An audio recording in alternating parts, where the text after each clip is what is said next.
Assalamu alaikum and welcome to Let's Talk Live with Malik, exclusively on Huda TV. I'm so excited that we're live. I know you guys, don't you guys just love that theme song, that Let's Talk theme song? We're live now. I'm so excited about it. So give us a call, 00202 3855248 or 249. We'll look at that. I even remembered the phone number. That's 00202 3855248 or 249. Give us a call live right now on Let's Talk exclusively on Huda TV. You guys, I want to talk about actually a serious subject. I want to talk about Islamophobia.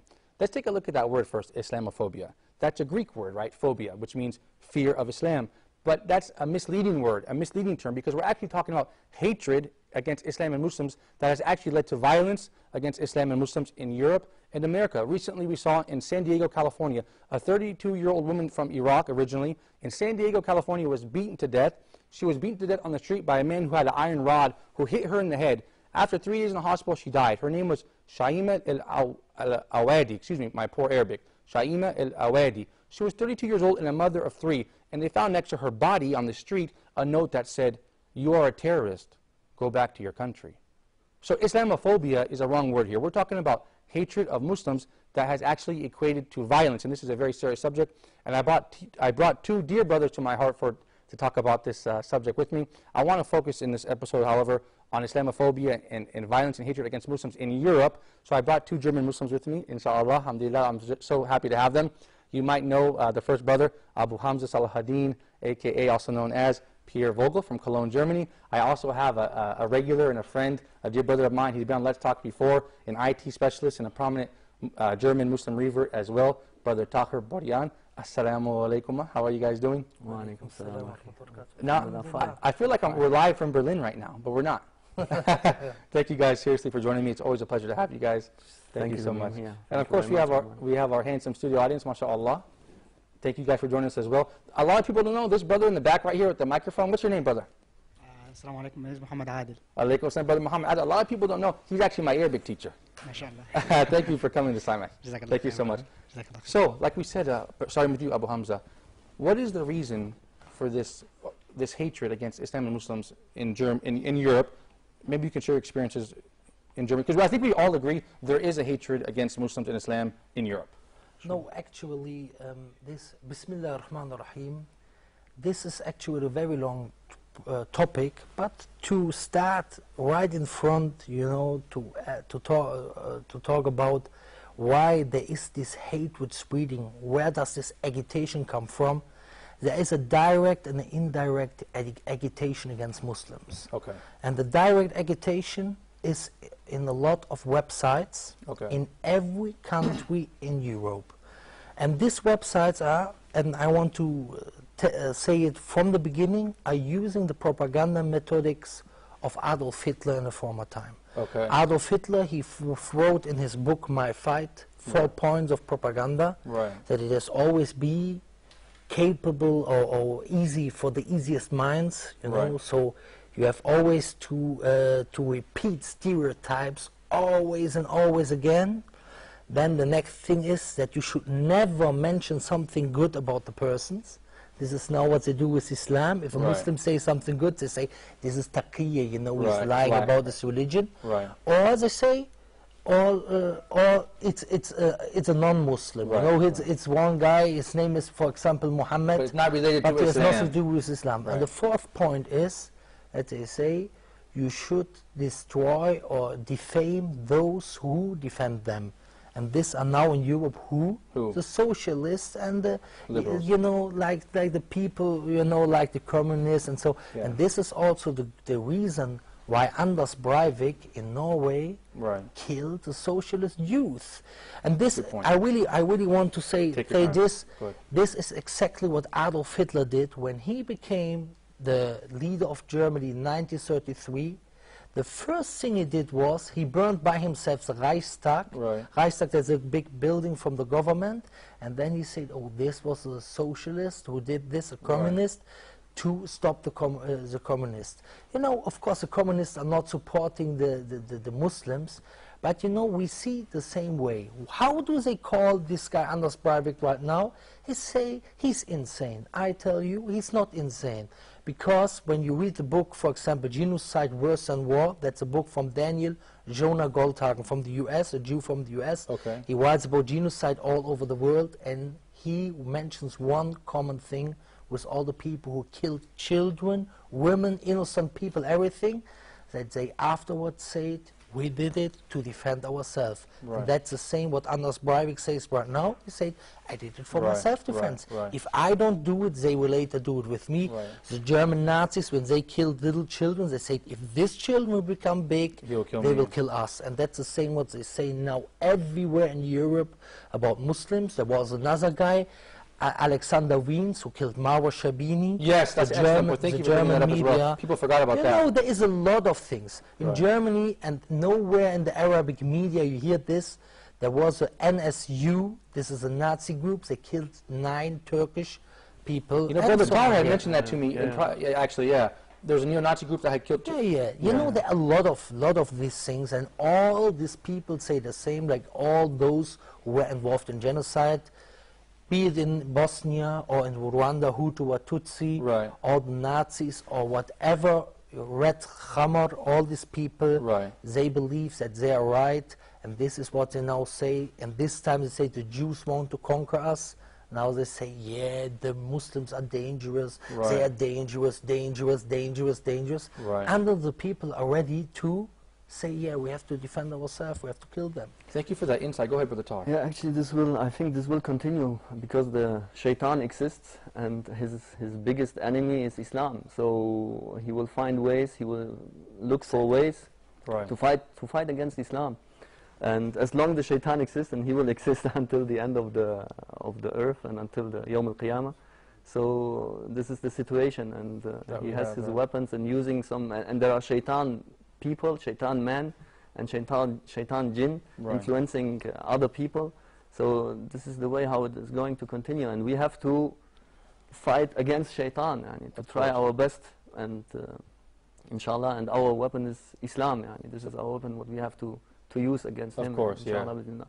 Speaking good, showing good manner, and so on. Of course. Excellent point, Brother Tar. Alhamdulillah. Abu Hamza, those were really strong words you had when you said there. And thank you for drawing that insight, that correlation with the Norwegian guy who killed 77 people. They were Norwegians. And he said, I did it because they were socialists. I couldn't figure out why did this man kill Norwegians because he's mad about Islam. I knew it. It didn't make sense to me. And by the way, in the media, excuse me to interrupt you, in the media, they said at first, we think it was Islamic terrorism. Then when they found out it was a Protestant white man, they said, oh, it wasn't terrorism anymore, it was a crime.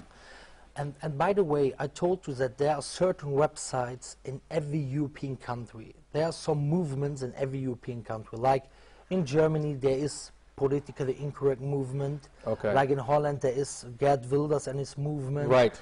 In Belgium, there's Vlaams Belang. In France, there is this Le Pen. Everywhere. In Austria, of FPÖ. England as well as BDL. England, And the Greeks, sorry to interrupt you, I'm going to get you to keep going, but the Greeks just elected 7% of their parliament, a group called, neo-Nazi group called Golden Dawn, and the guy's already saying all the immigrants get out of Greece. Yeah. And which is amazing because the Greeks have immigrated all over the world. Now this neo-Nazi group is saying for them to get out, and of course they have hatred against Muslims as well. But There's a new movement right now in Germany called NSW, pro-NSW.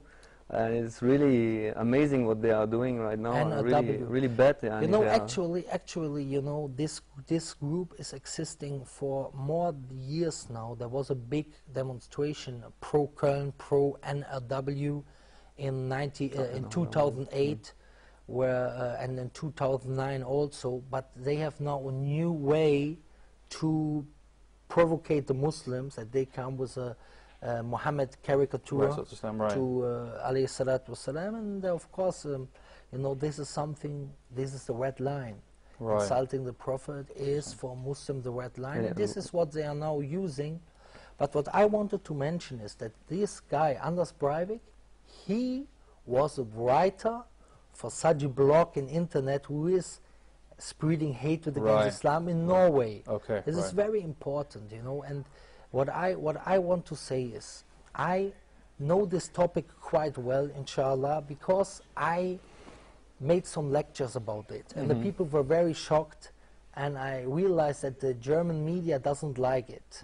Right. The first time I made a lecture in Basel in Swiss Okay. about this topic, propaganda methodic of Adolf Hitler in modern times against Muslims. This is a wonderful topic. Go ahead. I brother. did this in May 2009. When I wanted to go back to Swiss They said no. in December, they banned me from entering Swiss. That means you added. Right. Yeah. They said I'm a danger for the inner security. Okay. You know, never happened something when I came. Right. But I think the truth is something. The truth hurts. The truth Yeah. hurts, Always and the danger, truth yeah. is a danger for the inner security. Yeah. I said in this lecture, I said, if this was in April or May 2009, I think April, I said if the agitation against Muslims will continue as it is now, you will see that a Muslim will be killed, or even I said a Muslim woman with hijab.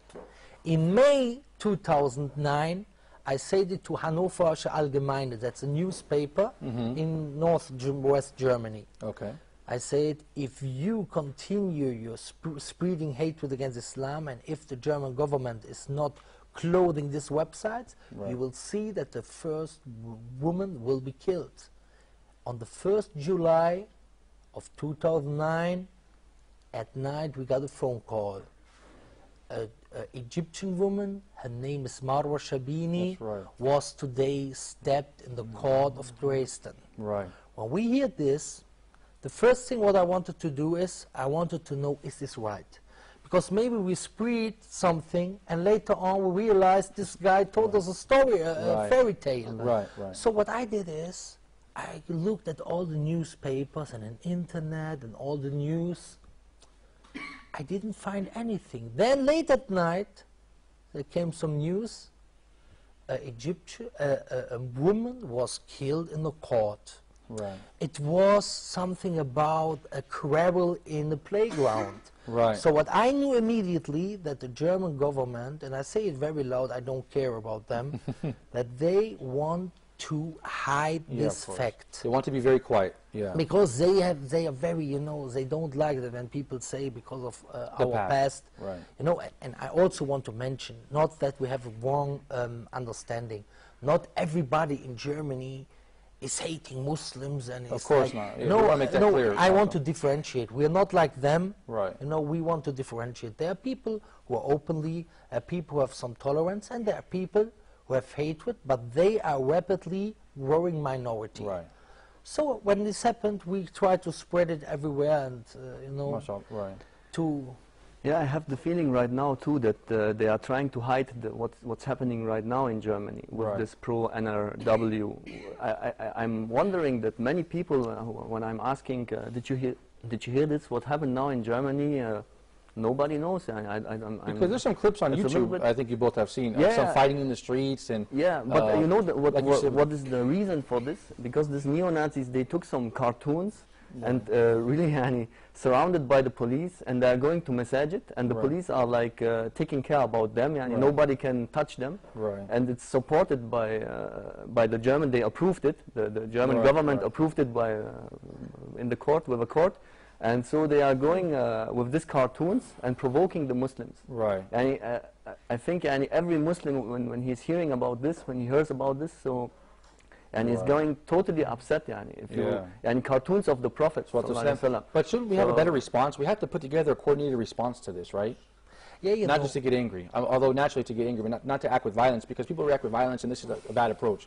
We have to use wisdom and use the law. you know, it's always easy to say this when we are not standing in the front row. Yeah, but, of course, right. But of course, you know, my opinion is that the best way to answer this is like the Prophet answered this in the same situation.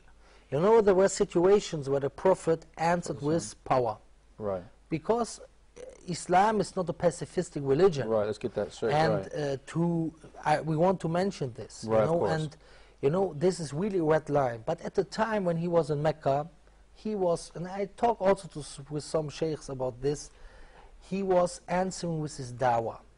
But this is easy said. You know, we are not standing in the front row. These are these are our brothers who are standing there. They are very young. They want to do something.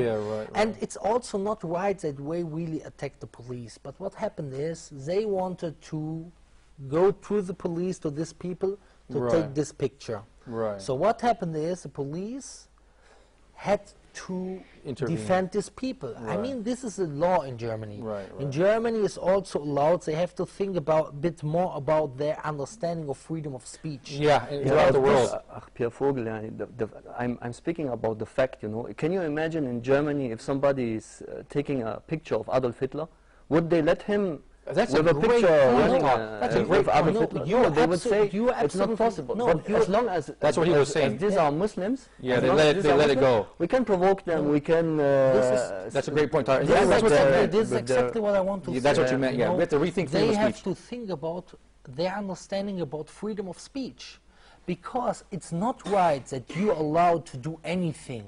For example, if I would go with a picture of a Jew where I insult Judaism, they will maybe put me into jail. I'm not allowed. Or with Adolf Hitler, a picture. I'm not allowed. Surely even, put you into jail. I'm not allowed even to what? To doubt the Holocaust. You know, I'm not allowed. Oh, wow. You know, I'm not talking about, you know, it's not allowed. This will put you into jail. There's no freedom of speech so in on this this topic, but I on guess this we're topic. So, but Pierre Vogel, you're saying, brother, you're saying we need to rethink freedom of speech throughout Europe. Yeah, they have, you know, we have to really, on an intellectual level, also to try, but they don't want it. They don't want to try, To speak with them about this. Because, first of all, you know, freedom of speech has everywhere his borders. Also, you know, in Islam there's also kind of freedom of speech, but you're not allowed to say something which hurts or destroys or is bad for the society. That's the same in Germany. I cannot say, insult some people. I will get, if I libel, slander, they take you to court. For example. So why? But what in case of religion, you are allowed in Germany to insult Jesus. And Muhammad. Of course, we are also against this. You know, actually, we as Muslims, it's not my words. It's what Allah says in the Quran. Surah Al-An'am, verse 106. Allah says, وَلَا تَصُبُّوا الَّذِينَ يَدْعُونَ مِن دُونِ اللَّهِ فَيُصُبُّوا اللَّهَ عَدْوًا بِغَيْرِ عِلْمٍ. Don't insult those who they worship besides Allah, the idols, so that they insult Allah in without knowledge, in transgression. So we are not insulting the religions. We want to try to speak in an objective, intellectual level about what is right, what is wrong.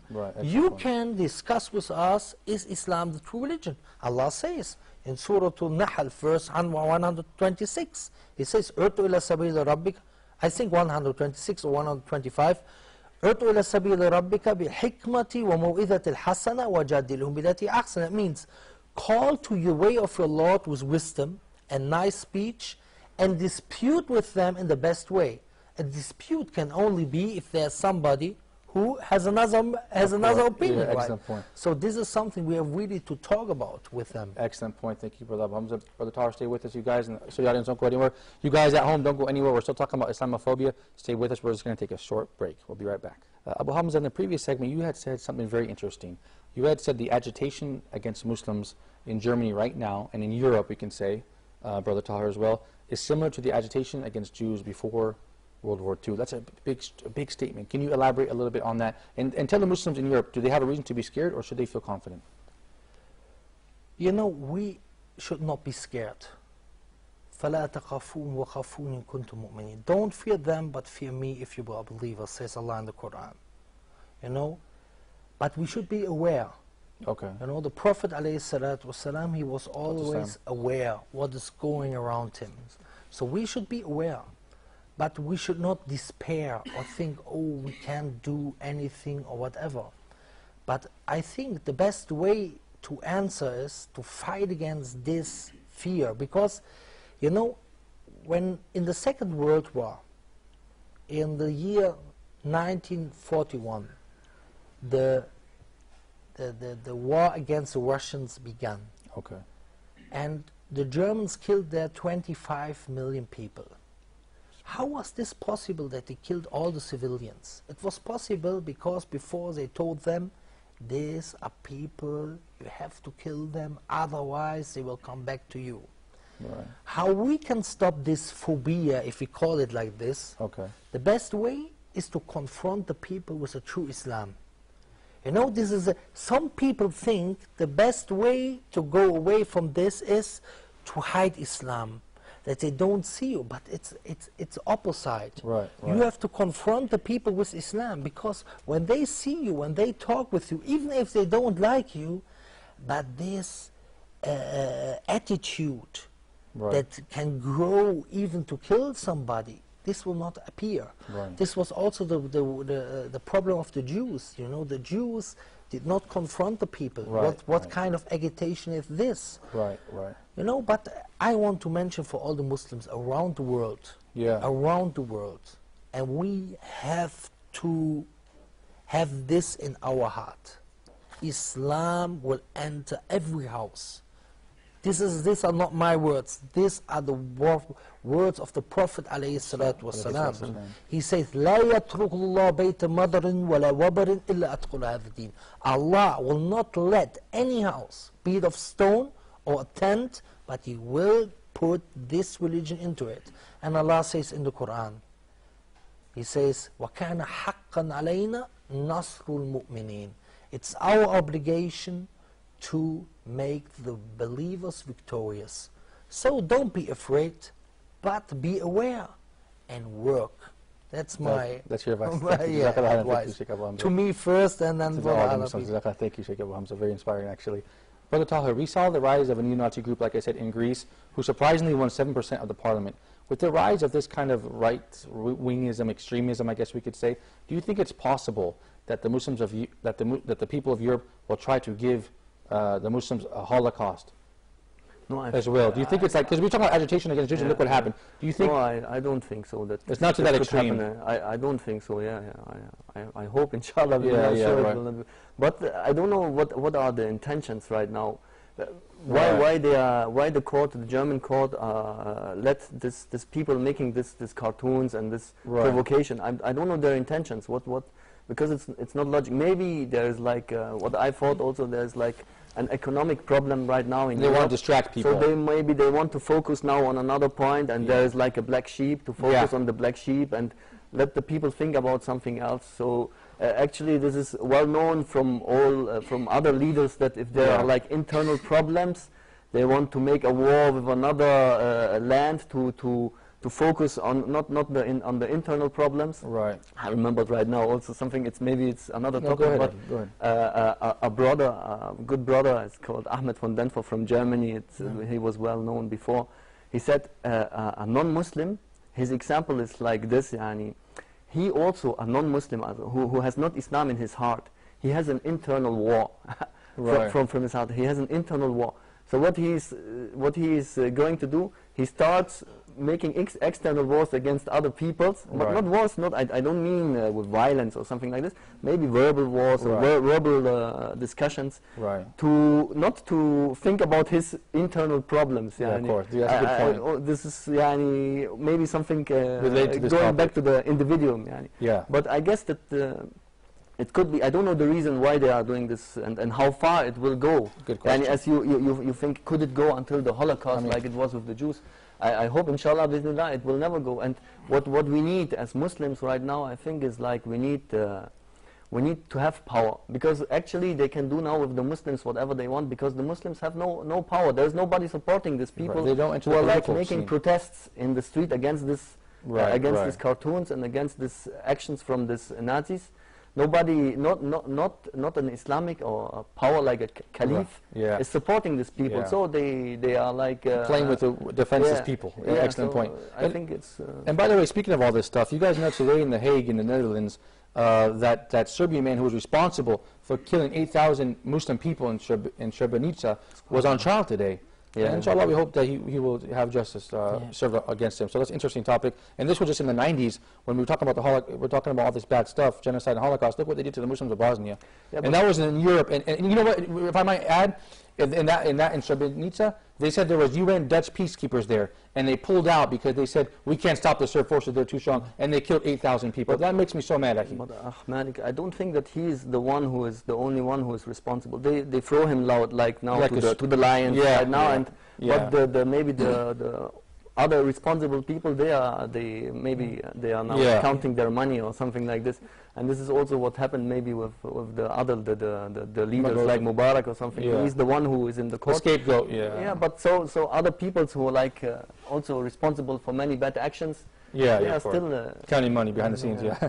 I also want to mention something. When I talk about agitation, I talk about similarities in the way of agitation. Okay. Of course, there is a different situation, and I want to mention one more time and emphasize on that not all Germans or all Europeans are like bad enemies against Islam. And there are a lot of things that speak against that a Holocaust can happen. But at the same time, what I say, we have to be aware. Because the Bosnians, the Muslims in Yugoslavia were more integrated in the Yugoslavian society. Excellent point, Abu Hamza. Go ahead, keep going. As the Muslims are now into the European society. The Jews in Germany, even some didn't even know that they are Jews. Yeah. You know, this is also. But this means they weren't aware, because they were integrated. Yeah. But we are now not integrated, so we are aware, inshallah. Inshallah, yeah. But I think that some Muslims are really lacking this. You know, there is a very important question, you know, which arises. Why is agitation? Right. Why? You know, I think 6 years ago, I heard a lecture from a sheikh from Egypt, and he said in this lecture that you have so long freedom of speech as you are not able to change anything. Meaning? But when you become able to change with your dawah, you see the society, you will see that they try to, you know, make you problems. And this is exactly what we see now. In Europe, they know if the demographic situation continues right now, and the dawah continues right now.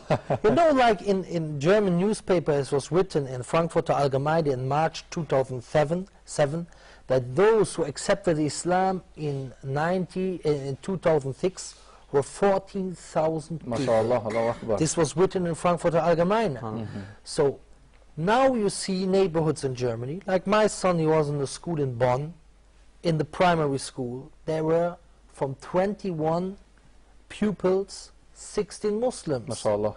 So that means after 30 years, the Muslims will have a lot of power. So what they try is now, they try to stop the dawah to the real manhaj, and at the same time, they are now making universities. They want to educate the imams for the masjid in Germany. So they can speak their message, right? So they can say their message. Of course. Also what you can see, Pierre Vogel, that before these problems, what is happening right now, there was this other project with Lease, right? That they were like giving Qur'ans for free for the people, and they were like in about every German city, they were like giving the Qur'an for free or without any money. Come on and take the Qur'an for free. After this happened, there was like they made some controversy about it. Yeah, controversy in the media and so on. And after this, this neo-Nazi appeared. And it could happen something that there could be some similarity. Yeah, because maybe they know, you know, what I know from my experience, a lot of people, and I'm among them, entered Islam because of reading a translation of the Quran. Right. Maybe you know also a lot who entered Islam like this.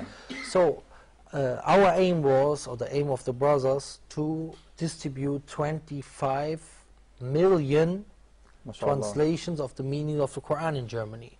So after some years, they already distributed now 300,000. Always donations from Germany. You know, the brothers, there is nothing from outside, you know, from an organization outside. Because what they wanted that there's no name inside the book, you know, like a stamp, this organization, this and that. Because so every Muslim can share. It's a Quran. So, you know, when this happened, they started an agitation which we have never seen before. Right. Even with me, you know, they were before me making a lot of trouble, but this I never saw. Yeah, you know, these people, it's no problem about distributing the Quran, it's allowed in Germany, but the people behind They make this some project, sort of controversy behind yeah, it. they make like, you know, oh, they're very dangerous. But I say you something, this is always free advertisement. When they, I agree. when they started with this, the people in Berlin, a friend told me, distributed on one weekend 5,000 translations. And I think even they are searching for laws against this, right? I had this impression from the media that they are searching for laws to not distribute the Quran. Let them forbid it, then we find another way, inshallah. Inshallah. Let's go to the audience. I'm sorry to keep you guys waiting. We have this brother in the front row. Go ahead, brother. Assalamu alaikum. Assalamu alaikum wa rahmatullahi wa barakatuh. What's your name, brother? Where are you from? I am Muhammad Garba from Nigeria. Nice to see you. Go right ahead. But it makes me happy a lot whenever I meet some other my dear brothers, Muslims from other countries like this. We give thanks to Almighty Allah who has guided us. So this come in consistence with the word of the Prophet who said that this religion, so this religion is going to be spread. So wherever there is a night and the day, alhamdulillah. In fact, I'm very grateful and congratulate you, brother, from Germany. So, but my question is that, as you know that based on the current situation now in Germany, that the Muslims, they are the minorities. So among the populations. So based on all these things that is happening, the Islamophobia here and there, although the constitution is the man-made one.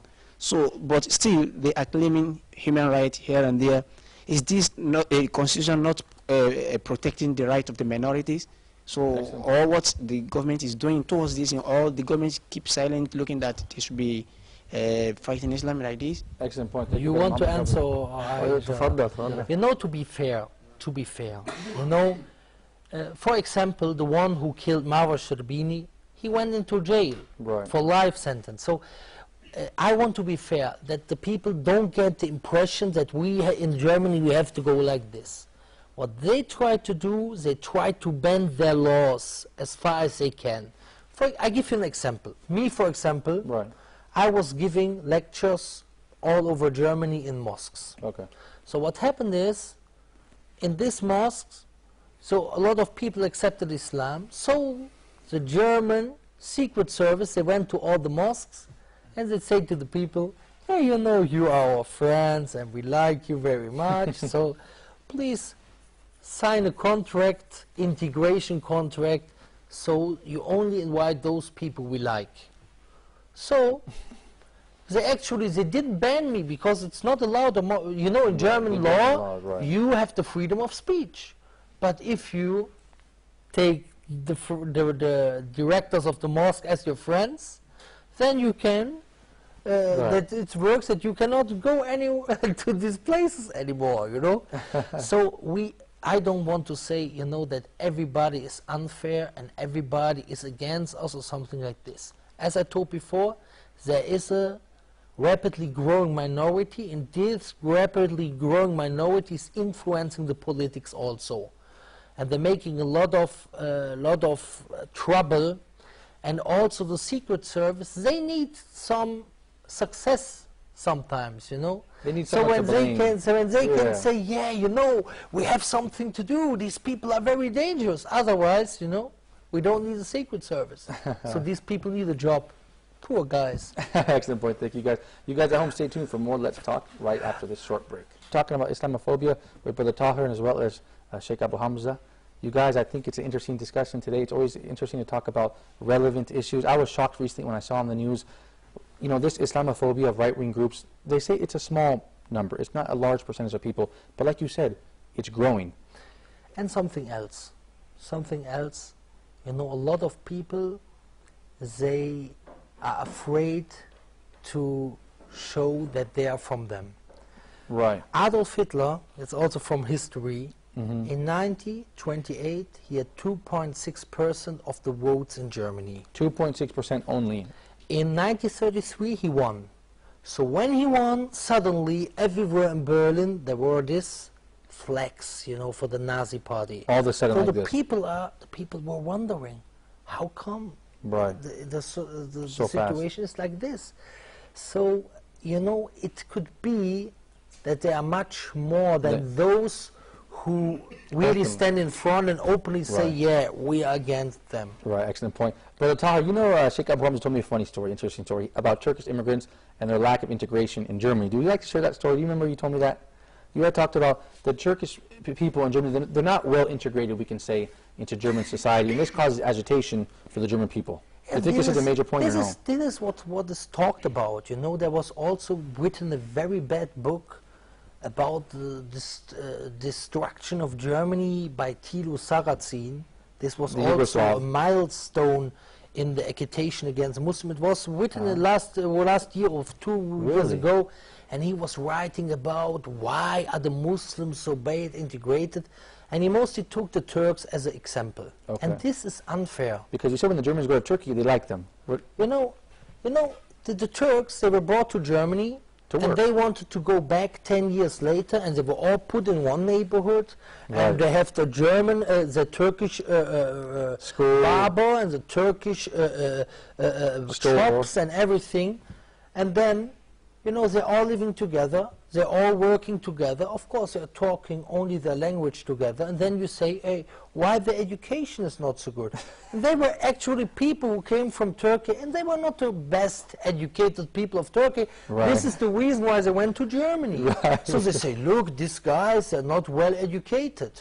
Look, we have Koreans who came, they're much more well educated. Yes, yeah, these Koreans who came to Germany, they are people who own firms and factories.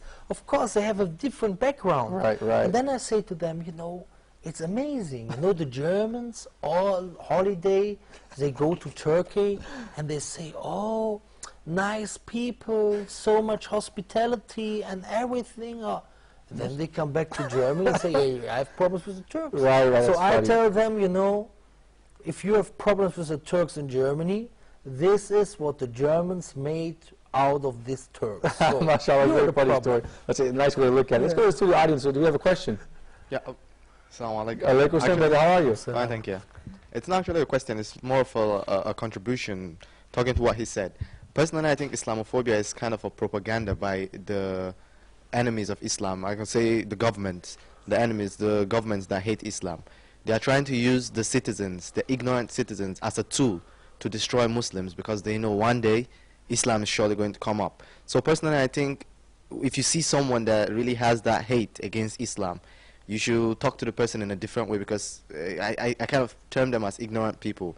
So you should bring him out and talk to him in a different way, because, oh, they're just ignorant. And talking about Breivik, his main problem was that Islam was growing in Europe, and I think the socialist governments also, they were doing nothing about it. He talked about multiculturalism or something like that, and that was his main problem. So what we can get from that story is that at least with all what they are doing, Islam is still growing in Europe. And what you said about them calling it a terrorist attack, then when it came out, they changed it. They're calling him insane and some other names like that. So personally, I think everything is going fine, just some little deaths. I think that, thank you for your contribution, actually. I think we will see, do you think, Brother Tahir, in 10 years, that this is just a fad? You know, in the past, they picked on different groups. Right now, they focused on agitating Muslims. Do you think in 10 years, 20 years, they'll have left Muslims and now begin to pick on Korean immigrants or Chinese immigrants or Mexican immigrants? Do you think it's just a fad that's going, oh, it'll be like this for a long time? I think with Muslims also, when I embraced Islam, it was about 15 years ago. So there was already Islamophobia. And I remember when I was traveling to Turkey as a non-Muslim, when I heard the Adhan, I had a bad feeling. I associated it with killing and so on. So I already took this impression from the media. Even there weren't they weren't yet the 11th of September. But also when I embraced Islam, first of all, I was hiding myself, because it was always Islam was shown in a bad picture. So it will continue until the end, until the last day. Against as I said, the shaitan exists, And the shaitan will fight against the Muslims, will fight against Islam until the end of the last day. And and we are talking a lot of this racism. And racism is also coming from, the first racist was shaitan, right? Because the shaitan said to Allah, you build me from fire, and you build him from earth, and I'm something better. I'd say I'm European, you are Arab. I'm something. This race is coming also from this is coming from shaitan. Something what the shaitan has, yani. So this will continue until the end of the day. You know, I don't worry. You know, when people say, you know, when people want to make a war against Islam and Muslims, it's so futile. They will never win. You can defeat maybe Muslims in this war or that war, but you will never defeat Islam. So it makes me laugh, actually. Yeah. You know, I want also to emphasize on something very, very important for the Muslims around the world, because a lot of Muslims unfortunately don't understand this. And we have to learn the biography of the Prophet ﷺ. As stronger his dawah became, as stronger the war against him was.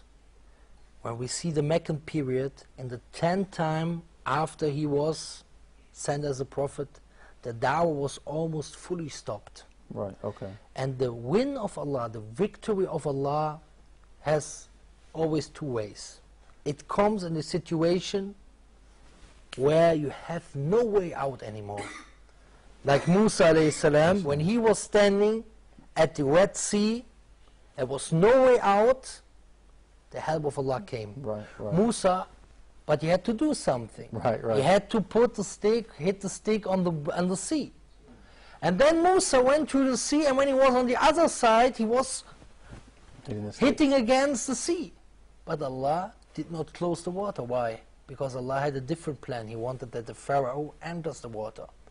The Prophet ﷺ, when the dawah was fully stopped in Mecca, fully stopped, then in the 11th year there came 6 people from Al-Khazraj, from Medina, then the 12th year, Bayatul Aqaba, Kubra, then afterwards the Hijrah, and so on and so on. Always, when you think there's no way out anymore, and this is the victory of Allah comes, when you think there's no way out anymore, like Ghazwatul Khandaq. Ghazwatul Khandaq, you know, now Bani Qurayza is against us. 1 month they are standing there. You know, the Muslims are exhausted. Then one man, Nu'aym ibn Mas'ud, enters Islam, and he is the reason, and then the wind comes, you know, at the end. Right. Why? Because Allah said, وَلَنَبْلُوَنَّكُمْ حَتَّى نَعْلَمَ الْمُجَاهِدِينَ مِنْكُمْ وَالصَّابِرِينَ وَنَبْلُوا أَخْبَارَكُمْ.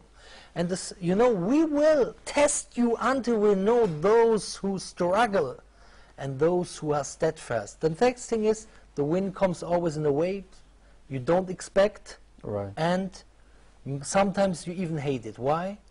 That we know that the help is alone from Allah subhanahu wa ta'ala. And I remind people, thank you for that reminder, Aki. I remind people too, didn't Islam conquer Persia? Didn't Islam conquer Rome? Aren't the Muslims sitting in Constantinople, which is now Istanbul? Didn't the Prophet ﷺ promise that man who was chasing him, I forgot his name, something Ibn Malik, I think. Suraka. Yes, he promised, I will give you the gold bracelets of... Yeah. And didn't that come through? So when people make a war against Islam, it's futile. You can abuse Muslims, maybe defeat them here and there in battles and wars, but you're making a war against Islam.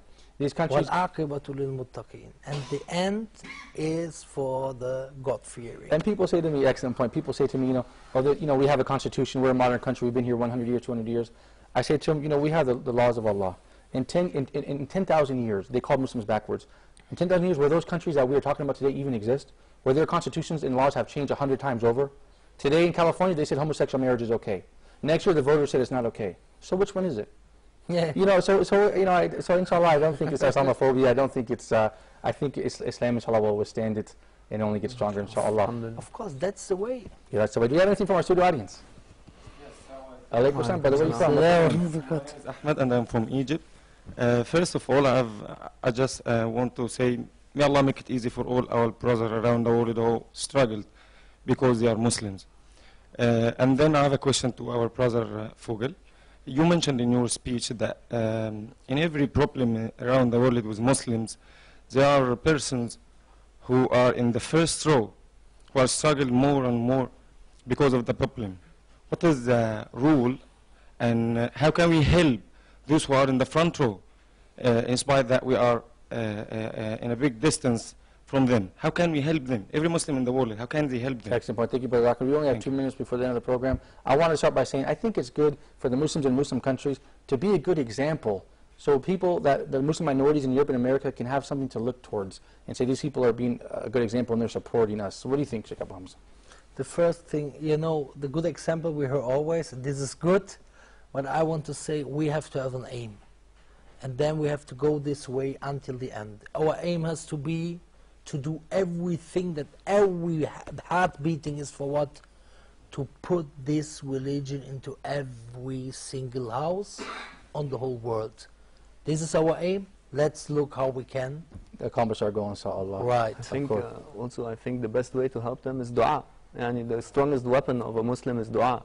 Yani, and also what I think in this right now in this situation, and what I would like is like that also some protesters now in the Arabic countries are going to the street and saying we don't like these cartoons, what's happening in Germany. Of course, but they are not informed. They're sleepwalking. We see protests in London, not in the Middle East. Yeah, to show that we are one. Yani, the Muslims are one. Exactly. Yani, if you are doing this, if you are showing cartoons from the Prophet, yani, this is not right. You have to have one voice. You are hurting the whole Muslims, not only the Muslims in Germany. We need also a strong voice in Arabic countries who speaks, for example, with the German government, for example, says them, look, we have to talk, it is freedom of speech. Have some strength. You know, you can discuss with us about religion. If you don't like something in Islam, you can. Right. You have freedom of speech. One hand, one voice. One hand, one voice. We don't have the power right now. We don't have a Khalif. We don't have the power right now who is supporting this. His brothers.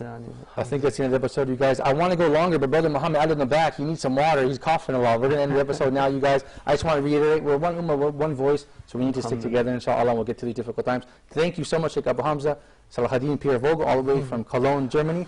You have an open invitation here. Actually, I always love to have you on the show, so come back next week, the week after, and the week after, and every week.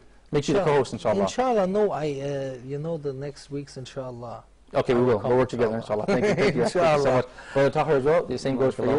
We're going to make you the coach. We want you to keep coming back and talk about these interesting things. Thank you very much. Thank you. And you guys at home, thank you for watching Let's Talk right here on Huda TV. We hope you benefit from this program. So until next time, we leave you in the care of Allah. Assalamu alaikum wa rahmatullahi wa barakatuh.